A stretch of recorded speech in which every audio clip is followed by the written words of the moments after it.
Gênesis, capítulo de número 12. Daremos assim continuidade às exposições que temos feito aqui pelas manhãs do Dia do Senhor, no livro de Gênesis, hoje iniciando o período patriarcal, do relato que fez Moisés, a partir do capítulo 12, os 3 primeiros versículos. A perícope é maior, irmãos, ela se estende até o versículo 9, mas eu preferi dividir em 2 partes essa exposição. Então, capítulo 12, versículos 1 ao 3, diz o Senhor. Ora, o Senhor disse a Abrão: sai-te da tua terra, da tua parentela, e da casa de teu pai, para a terra que eu te mostrarei. E far-te-ei uma grande nação, e abençoar-te-ei, e engrandecerei o teu nome, e tu serás uma bênção. Abençoarei os que te abençoarem, e amaldiçoarei os que te amaldiçoarem, e em ti serão benditas todas as famílias da terra. Amém. Oremos mais uma vez ao Senhor. Ó Deus eterno, a tua palavra foi lida e agora será proclamada ao coração dos teus filhos. Nos ensina, Senhor, o caminho que devemos andar, nos faz entender as tuas verdades e que o teu Santo Espírito nos ajude a aplicá-las nas nossas vidas. Em nome de Jesus. Amém.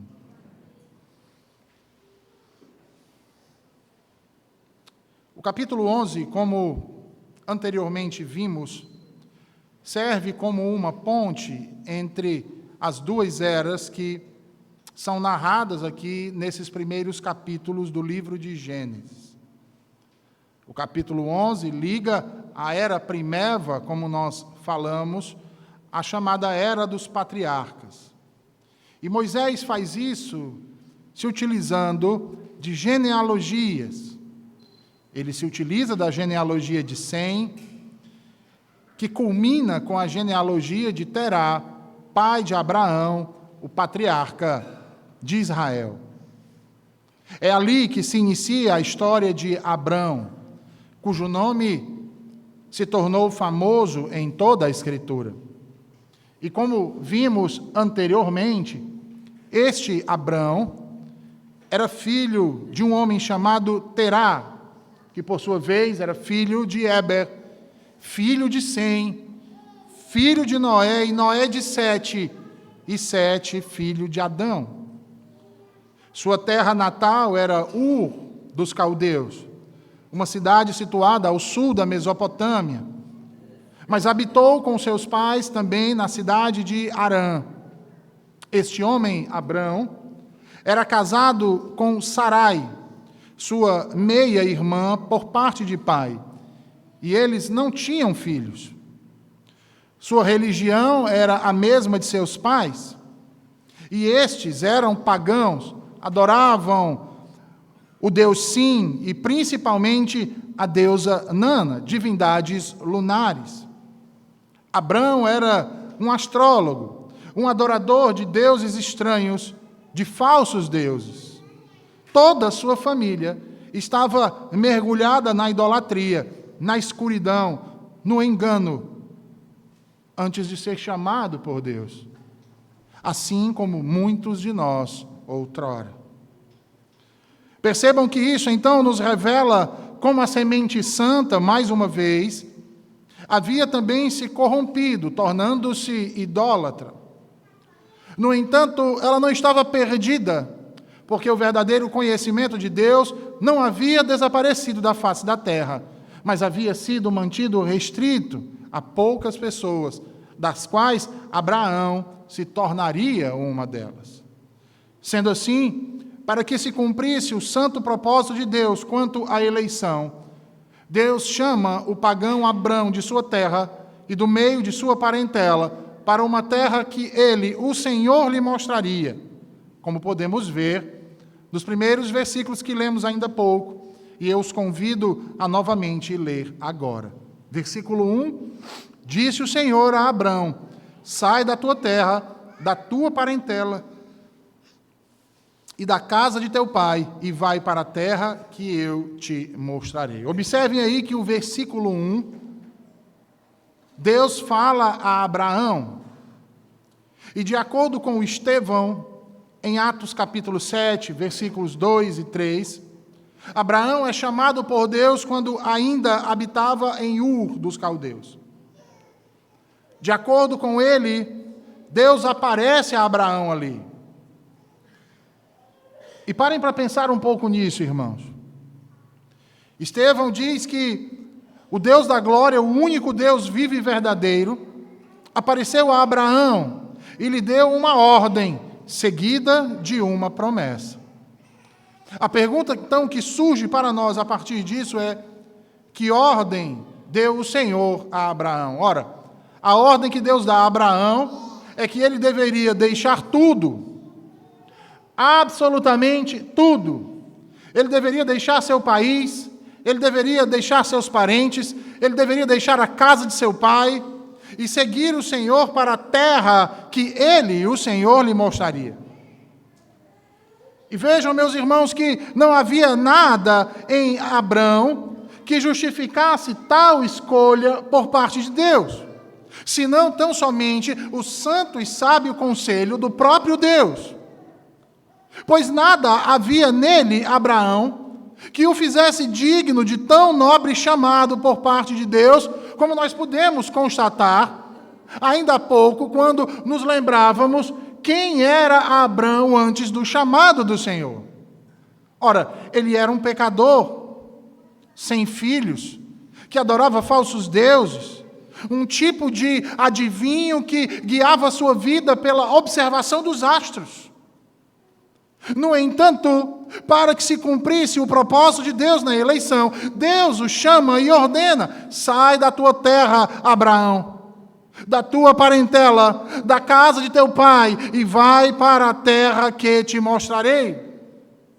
Mas percebam, irmãos, que o Senhor Deus não apenas fala com Abraão lhe dando uma ordem, o Senhor Deus também lhe faz uma promessa. E que promessa era essa? Ele diz a este homem que não tinha filhos, que faria dele uma grande nação. Deste homem que ainda morava com seus pais, que o faria ser próspero, tanto materialmente quanto espiritualmente. Deus o abençoaria. Deste homem desconhecido na cidade de Ur e na cidade de Harã, mas que Deus promete a ele que engrandeceria o seu nome e faria deste homem insignificante, à luz de seu tempo, antes do chamado do Senhor, uma bênção. Mas percebam que esse chamado envolvia para Abrão uma renúncia, envolvia para Abrão uma negação e requeria por parte de Abrão obediência. Como negar, como renunciar àquilo que até então vínhamos vivendo? Ora, logo, ele necessita de algo mais além da obediência. Ele necessita também de confiança. Ele necessita também da fé, da esperança e do amor. Mas essas coisas não como uma condição, mas como parte do processo. Abrão deveria renunciar e romper totalmente com tudo aquilo que esteve ligado por toda a sua vida. Ele deveria romper com a sua família, ele deveria romper com a sua terra, ele deveria romper com a sua casa, com a sua cultura, com o mundo e seguir ao único Deus vivo e verdadeiro. Vejam, irmãos, na teologia nós gostamos de fazer distinções, e uma das distinções mais importantes que fazemos é aquela que existe entre o que chamamos de condição necessária e condição suficiente. Uma condição necessária é definida como algo que tende a acontecer antes de outra coisa aconteça. Por exemplo, para que o fogo acenda, a presença do oxigênio é plenamente exigida. Se não há oxigênio, não pode haver fogo. Por contraste, uma condição suficiente é tudo que é necessário para que um resultado aconteça. O oxigênio não é uma condição suficiente para o fogo. É necessário para o fogo, mas ele sozinho não garante o resultado do fogo. Você não pode ter fogo sem oxigênio, mas pode ter oxigênio sem ter fogo. Aplicando isso, então, a Abraão, a condição necessária para a vocação deste homem era a palavra. E a condição suficiente para este obedecer e deixar a sua terra, sair do meio da sua parentela e ir para onde lhe mostraria era a fé.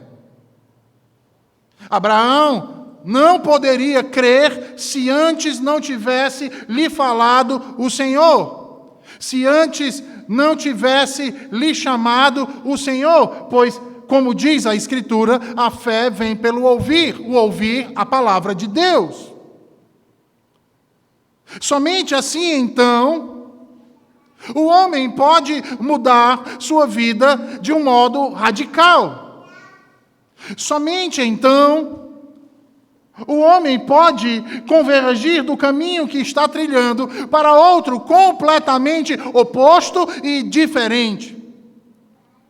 Logo, irmãos, somente por meio da fé, e com ela a esperança e a confiança na palavra daquele que o chamou, é que é possível que um homem como Abraão, que um homem como nós, que estamos hoje aqui, possamos abandonar tudo o que tínhamos e fazíamos e pensávamos outrora para seguir a esse Deus que nos chama. Ora, e por quê?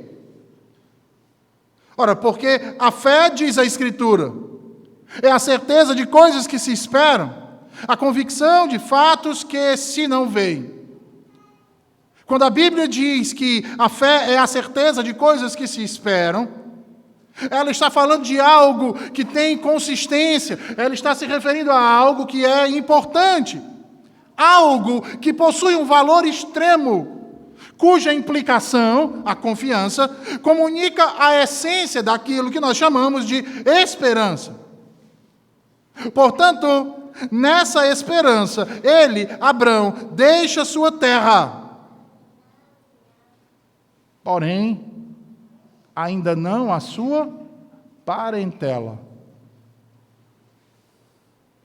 Mas como assim? Deixa a sua terra e não a sua parentela. A Bíblia diz que Abraão creu. De fato, meus irmãos, Abraão creu. Nós não podemos ir contra o testemunho da Escritura. Mas também não podemos ignorar o que nos é dito no capítulo 11, versículo 31. Onde ali Moisés nos relata que ao sair de Ur com sua esposa Sarai, Abraão tomou consigo também a seu pai e seu sobrinho Ló para morarem em Harã. Sabe o que isso tem a nos dizer, irmãos? Isso serve para nos mostrar que Abraão não era um homem diferente de mim, não era um homem diferente de vocês. Abraão era tão pecador como eu e vocês. E assim como cada um de nós passou pelos mesmos dilemas da fé que nós também passamos. E certamente, meus irmãos, não temos dúvida que Abraão era um homem de fé. E que a Escritura, ao chamá-lo de pai da fé, não o chama por acaso, mas porque de fato isso é verdade. Mas também não podemos ignorar o fato de que ele era um homem frágil. que ele era um homem pecador, que cometia erros, e este não seria o seu único erro. Sendo assim, Abraão obedeceu, mas não completamente, inicialmente. E não é exatamente isso que acontece conosco, irmãos? No entanto, bendito seja o Senhor, Deus de Abraão, nosso Deus, pois é um Deus de graça. Por isso, então, a Escritura testifica que Abraão creu no Senhor e isso lhe foi imputado para a justiça. Abraão creu no Senhor e nas suas promessas. E que promessas eram essas? A promessa que Deus faz a Abraão envolve aí 5 outras, meus irmãos. Em primeiro lugar, Deus promete fazer de Abraão uma grande nação. Observem que essa promessa contrasta com a realidade do fato de que Abraão não podia ter filhos. Por quê? Porque sua mulher Sarai era estéril. Ela não tinha como dar a Abraão uma descendência. No entanto, qual a primeira promessa que Deus faz a Abraão? Deus diz a ele que faria dele uma grande nação. Um homem que não tinha um filho sequer se tornaria uma numerosa nação. A segunda promessa que Deus faz a Abraão é fazer dele um homem próspero, tanto materialmente quanto espiritualmente. Deus promete a Abraão que estará ao seu lado, que será o seu Deus, que será o seu defensor, que será o seu provedor, que irá cobri-lo com todo tipo de bênção. Em terceiro lugar, o Senhor faz mais outra promessa. E a promessa que Deus faz a Abraão é de tornar o seu nome grande, honrado, fazer dele um homem honrado, e o seu nome um nome glorioso. E mais uma vez, vejamos o contraste, irmãos. Abraão era um homem desconhecido, morava com sua família, como tantos outros, numa grande cidade, sim, de fato. Uma cidade cosmopolita, como já vimos outrora. Uma cidade que ficava localizada na confluência do rio Eufrates com o rio Tigre. Mas Abraão ali era apenas mais um entre muitos que ali moravam. De modo que, se um de nós pudesse voltar no tempo e fosse até a cidade de Ur, antes da conversão de Abraão, e perguntássemos onde ele morava, certamente o que ouviríamos seria que Abraão, eu não conheço ninguém chamado assim. Mas agora o Senhor Deus, o único Deus, vivo e verdadeiro, promete a este homem que este ficaria famoso no meio de todas as nações, dentre todos os povos, dentre todas as línguas, dentre todas as tribos que haviam se espalhado pelo mundo. E é interessante porque no capítulo anterior, o capítulo 11, a gente vê exatamente a humanidade querendo ter o seu nome conhecido e reconhecido por toda a terra. Queriam se tornar famosos construindo uma torre que chegasse até o céu para demonstrar a sua autonomia, sua independência, seu poder, seu conhecimento, e tudo isso em detrimento de Deus. E Deus então frustra esses planos. Mas agora o próprio Deus, que chama Abraão, lhe diz: eu vou fazer de você um homem famoso. E esse é o ponto aqui, irmãos. Não é um homem querer ser famoso e fazer tudo para ser conhecido que importa, mas sim o fato de que Deus permite e faz com que o homem seja famoso, que seu nome seja engrandecido, para que nele o Senhor seja glorificado. Mas as bênçãos que Deus promete, as promessas do Senhor não param por aqui. O Senhor ainda promete a Abraão que faria dele uma bênção para outras nações. Observem aí que essa promessa aparece como um imperativo, como uma ordem. De modo que a melhor tradução aqui seria: e tu serás uma bênção. No entanto, como a língua hebraica traz o termo no imperativo, nós podemos dizer que o que Deus estava dizendo aqui a Abraão é que vai abençoá-lo e assim vai fazer dele um meio de bênção para muitas nações. Notem que essas bênçãos da quarta promessa ou da quinta promessa não se restringem apenas a Abraão, mas se expandem para outras pessoas, se expande para outras nações, outras tribos, mas isso através dele. E isso já nos mostra, irmãos, o plano de Deus aqui, que não se limitaria a este homem, Abraão, a quem Deus estava chamando, mas se estenderia por sua descendência. Deus tinha em mente, na verdade, o descendente de Abraão, o mundo todo, conforme veremos no versículo seguinte. Versículo de número 3, é por isso então que Deus diz: abençoarei os que te abençoarem e amaldiçoarei os que te amaldiçoarem. Em ti serão benditas todas as famílias da terra. Observem que esta bênção está condicionada à maneira que as nações haverão de tratar Abraão.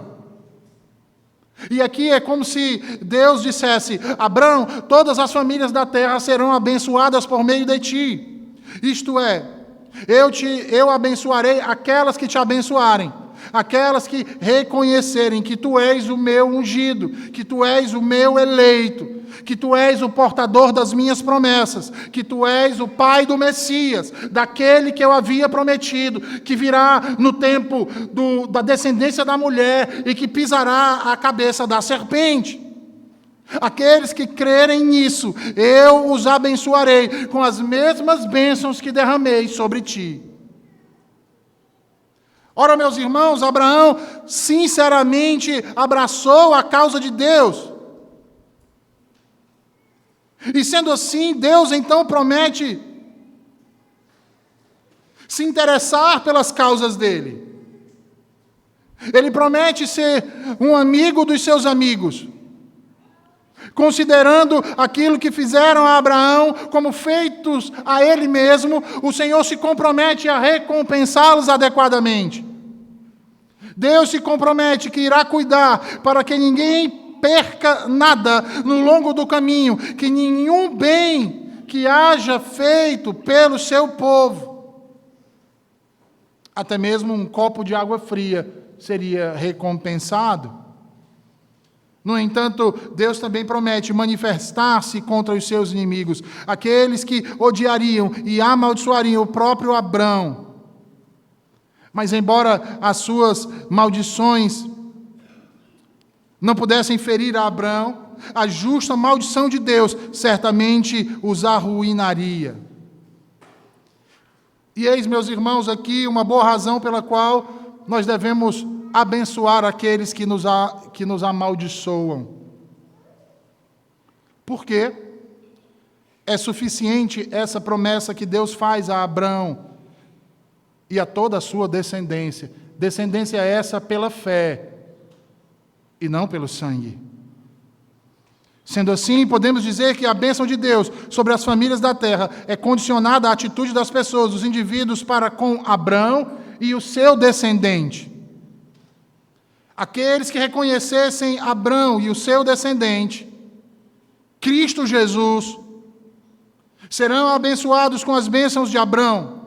No entanto, aqueles que amaldiçoarem Abraão e seu descendente, Jesus Cristo, serão amaldiçoados igualmente por Deus. Não receberão as bênçãos prometidas, que incluem não só bênçãos materiais, mas especialmente as bênçãos espirituais, como a remissão dos pecados, como a vitória sobre a morte e a redenção das consequências da queda. No entanto, ao final do versículo 3, ainda encontramos uma última promessa, onde Deus diz a Abraão: em ti serão benditas todas as famílias da terra. E percebam que essa promessa pode ser entendida aqui de duas maneiras. de um modo mais literal, como também de um modo mais abrangente. O modo literal seria dizer que, através de Abrão, Deus iria abençoar todas as famílias da terra, ponto. Só isso que o texto está dizendo. Mas se observarmos a história da redenção, nós vamos perceber que há uma segunda possibilidade aqui desse texto ser entendido, dessa promessa ser entendida. Que Deus está colocando Abrão como cabeça de uma nova humanidade, como cabeça de um novo povo, e que todas as pessoas que dele participarem serão abençoadas.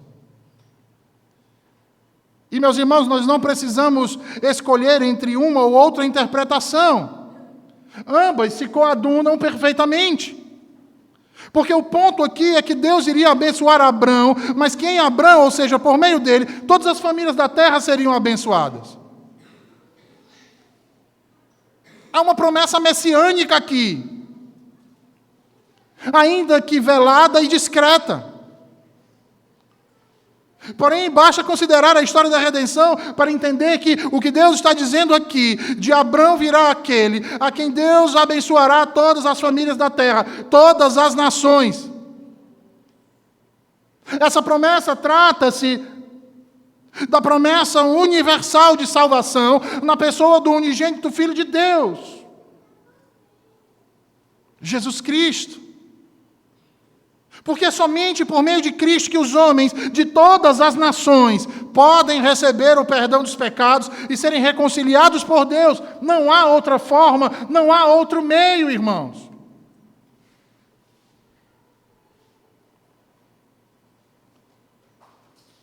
Mas ainda é muito cedo para Abrão ser capaz de entender por completo todas as consequências do que Deus está lhe dizendo. Por isso, então, ele precisa de fé. Abraão apenas ouviu o que Deus lhe disse e entendeu o que pôde, contudo, muita coisa Deus ainda não lhe tinha sido revelado. Assim, quando Abraão ouve o seu chamado, Abraão obedece, mas obedece pela fé. Por meio de Abrão, então, Deus haveria de abençoar todos os povos, pois dele viria o Salvador prometido, que venceria a serpente, venceria o pecado, exterminaria os efeitos do que ocorreu no Jardim do Éden, e essa bênção haveria de alcançar o mundo todo. Você consegue perceber a importância desse momento? A grandiosidade dessa aparição a este homem, lá em Ur dos Caldeus, há milênios atrás.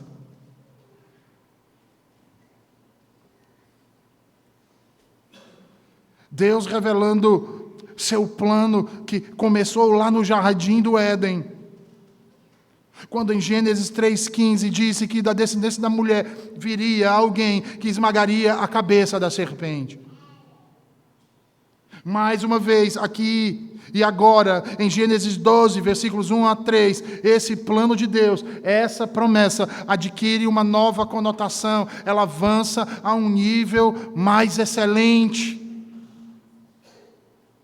É desvendada, então, mais uma parte do plano eterno de Deus.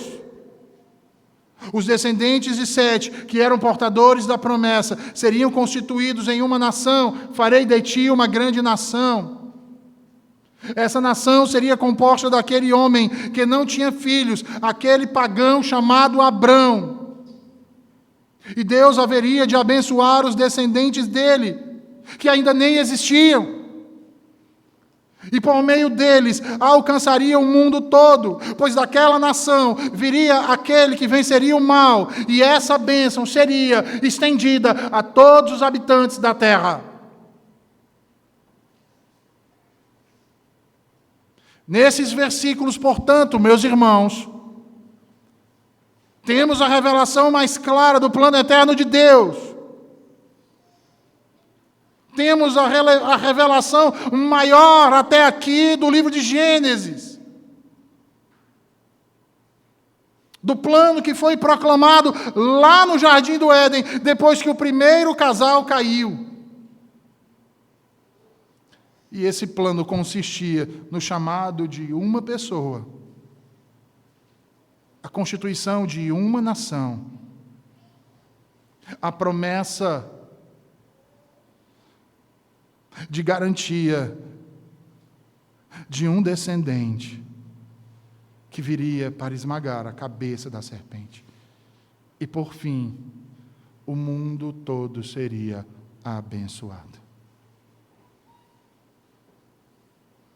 E, meus irmãos, o chamado de Abraão e a sua conversão nos ensinam muitas coisas. Dentre elas, eu quero destacar pelo menos duas a mais nessa manhã. A primeira, a importância da obediência por amor e não apenas por uma questão legal.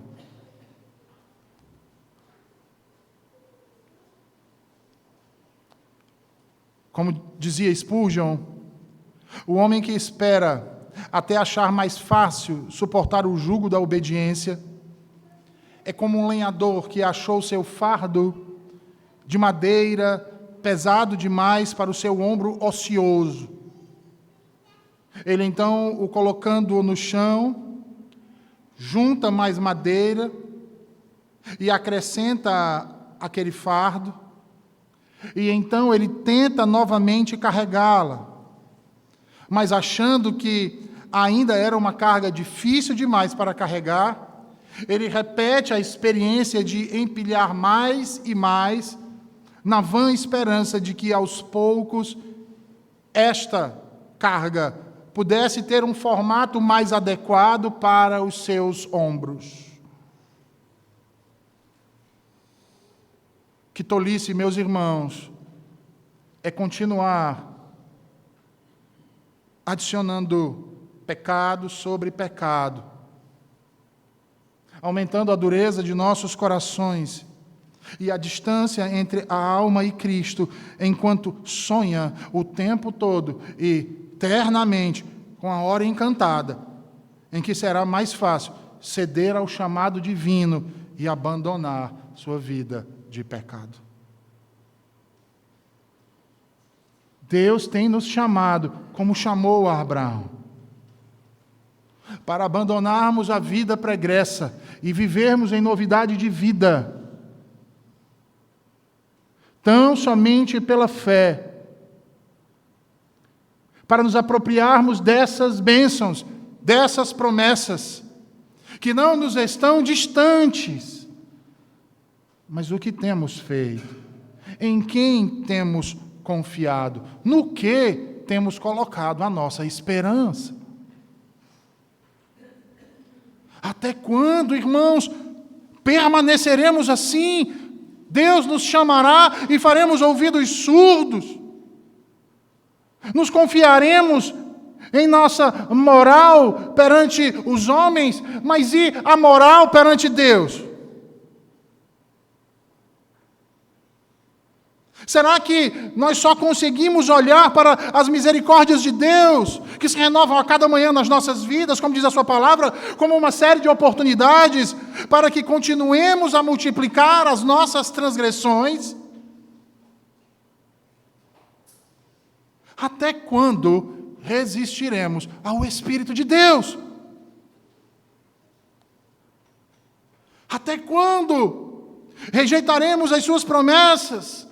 Adiaremos ou postergaremos o nosso arrependimento para amanhã, a nossa mudança de vida para amanhã? Até quando você desprezará a ternura e a misericórdia de Deus na sua vida? Olhemos para o exemplo de Abraão. O Senhor tem nos chamado hoje. Creiamos e hajamos.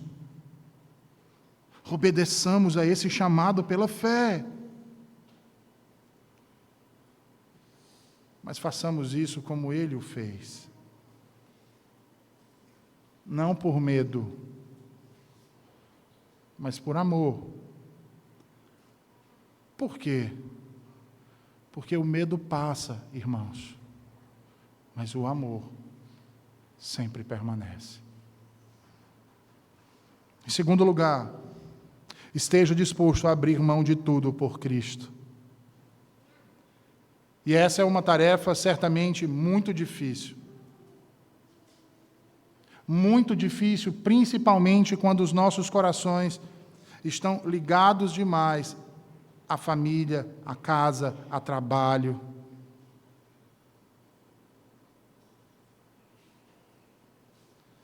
Distanciar-se quilômetros daqueles que nós amamos, extirpar pessoas dos nossos convívios, não é fácil para nenhum de nós.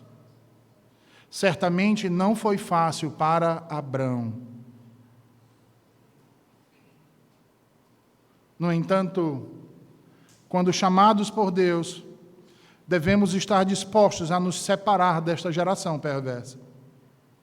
Não que tenhamos que fazer nossa jornada para um país distante ou abandonar de vez nossos parentes. Talvez andar com Deus fosse uma tarefa mais fácil se pudéssemos fazer isso. Mas não se trata disso, não nesse rigor.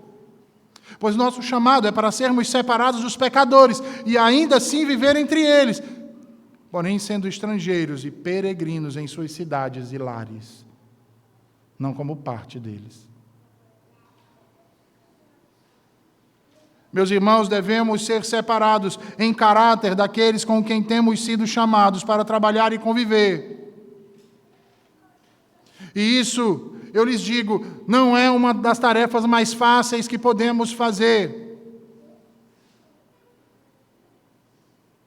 Se os crentes em Jesus pudessem formar um povo isolado, onde nenhum tentador pudesse se intrometer, talvez achassem a vida separada muito mais fácil. Embora eu não tenha muito certeza disso, porque todos os experimentos nessa direção fracassaram. Não existe, irmãos, para nós um jardim murado. Nem existe uma ilha dos santos. Percamos essa utopia. Nós peregrinamos entre aqueles cujas vidas ímpias nos causam dor e dor frequente. E essa é a vontade de Deus. Pois o próprio Senhor Jesus nos admoesta em Mateus 10, dizendo: eis que eu vos envio como ovelhas no meio de lobos. Diante disso, eu lhes pergunto: vocês estão dispostos a segui-lo? Mesmo sendo vistos a partir de então como sectários, como separatistas? Atrevem-se a começar a pensar por si mesmos, sem depender dos seus parentes, da opinião dos seus familiares, que não creem na mesma coisa que você crê, que não creem e não seguem o mesmo Deus das Escrituras, que lhe chamou e se revelou a vocês.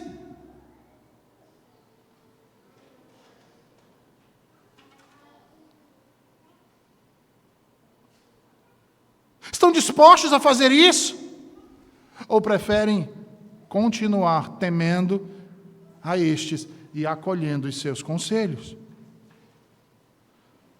Deus está nos chamando hoje a pensar por nós mesmos. Mais uma vez, parafraseando Spurgeon dizia que uma das coisas essenciais de um cristão é que ele tenha a coragem de usar suas próprias faculdades mentais para esquadrinhar a Escritura por si mesmo, pois Deus não atribuiu nossa vida religiosa para ser guiado pela cabeça dos outros, mas concedeu a cada um de nós uma consciência e uma compreensão através do seu Espírito que habita em nós, que espera que nós a usemos. Então façamos isso. Porque se você fizer isso, veja bem, se pela graça de Deus você passar a pensar corretamente por si próprio, você julgará essas verdades que falamos hoje aqui de uma maneira muito mais distinta da de seus amigos ou parentes ímpios. E perceberá que seus pontos de vista e o deles são diferentes, são até antagônicos. Assim como os seus objetos de busca, o alvo, o fim último de suas vidas. Se isso for assim, você perceberá que haverá muita coisa que para eles são coisas bastante habituais, mas que para você tornaram-se agora insuportáveis. Sabe qual é a consequência disso? Você se tornará para eles um ser exótico, estranho, até mesmo não desejado entre eles. Deixa eu ilustrar isso aqui para vocês.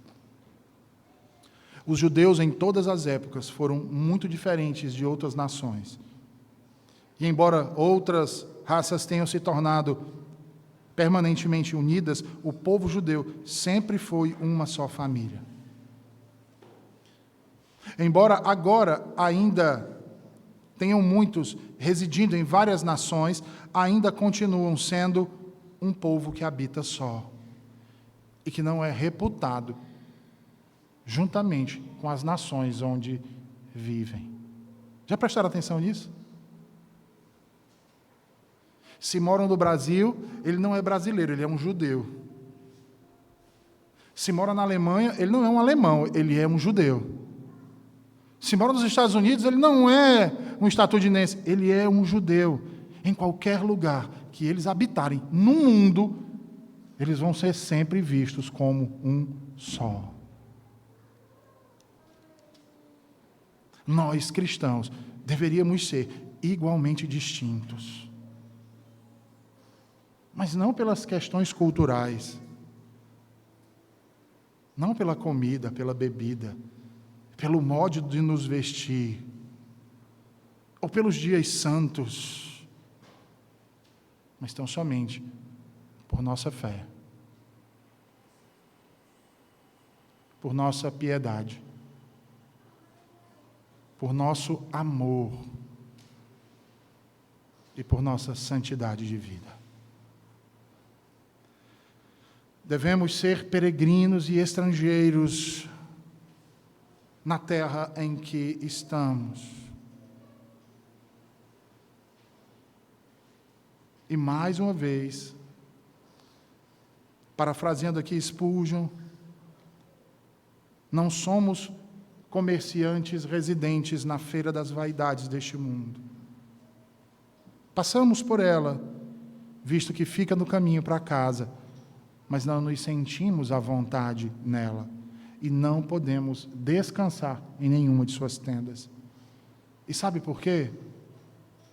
Porque não pertencemos a eles. Outrora, sim, pertencíamos, mas agora fomos comprados. E por um valor que homem nenhum pode pagar. Fomos comprados com sangue, precioso sangue. O sangue do Cordeiro de Deus, o sangue de Jesus Cristo, nosso Senhor. O nosso lar não são essas tendas desse mundo. O nosso lar é o céu. A nossa família são os filhos da aliança. Nosso pai é o Senhor. E sabe quem é o nosso irmão mais velho? Jesus, nosso Salvador. Portanto, ó negociantes neste alvoroço de ninharia, temos pouca estima por suas grandes ofertas e fraudes tentadoras. Não somos compradores em uma rua de Roma e nem da França. Daríamos tudo o que temos para sairmos das suas ruas contaminadas e não sermos mais incomodados por Beelzebul, o senhor desta feira. Nossa jornada é em direção à cidade celestial. E quando os filhos da terra gritam para nós, o que vocês querem comprar? Respondemos, compramos a verdade. Ó jovem, você consegue se posicionar como um verdadeiro cristão no armazém, mesmo que não haja nenhum outro crente no local? E você, senhora, ousa servir o Senhor, embora seu marido e seus filhos zombem de você? Homem de negócios, você ousa fazer a coisa certa nos negócios e testemunhar da sua fé, embora os vários métodos de negociação à sua volta tornem difícil para você ser íntegro e honesto? É para isso que fomos chamados. É para seguirmos a Jesus e nos tornarmos semelhantes a Ele. Nós não poderemos ser abençoados como Abraão, a menos que, como ele, nos posicionemos, irmãos, como verdadeiros filhos de Deus, deixando tudo para seguir aquele que nos chamou. E isso pela fé a Jesus, nosso Senhor. Vamos orar?